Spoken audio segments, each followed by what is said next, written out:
Hindi ko na nangataka. Ano lang, hindi ko na nangataka.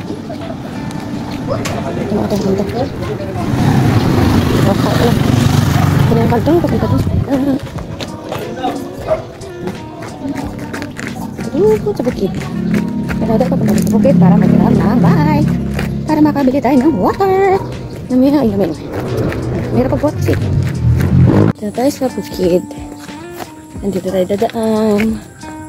Dadaan tayo dito. Para makapunta tayo doon. Sa bahay ng paghihiraman natin ng bike. Sa bahay nila Tracy. Para makapangiram tayo ng bike. Pagod na ako sa kakalakad. Pagod din pala maglakad. Medyo malayo pa. Lalakarin natin. Pero nakakaalo naman dito sa bukid. Nada tayo dito.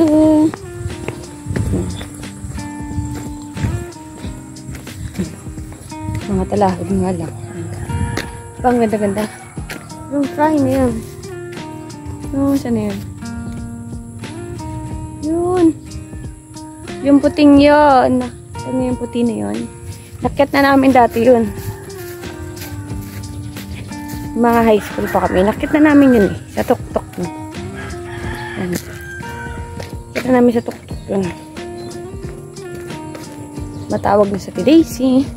Naantay na ako para mahirap ko na yung bike niya. Ayan.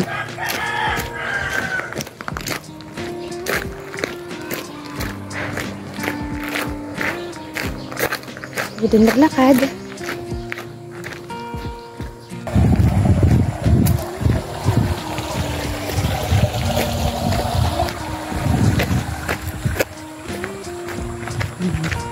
Nakakatakot naman yun. May dog. Ayan. Ano naman dito? Ayan kasi dito, doon ako sa shortcut dumaan. Kasi kung maglulongkat ako, daadaan ako dang palengke ng Bayombong. Ayun. Tapos malayo na naman. Doble doon na sa nilakad ko kanina. Pero dito na tayo sa shortcut. Kahit may dog. Ayun, nangapit na tayo sa bahay nila. Nagkataop na tayo. Kasi maliit na daanan. Pero baka nasa atin niya sa tindahan. Pero tayo na lang pupunta dito para manghiram ng bike.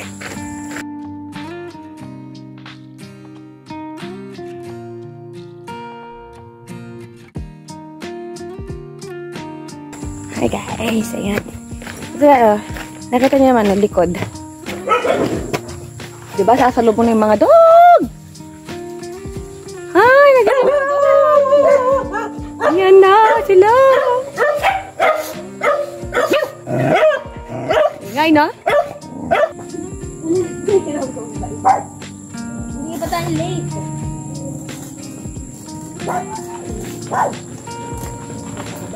Hi guys! Ito na yung nahiram kong bike.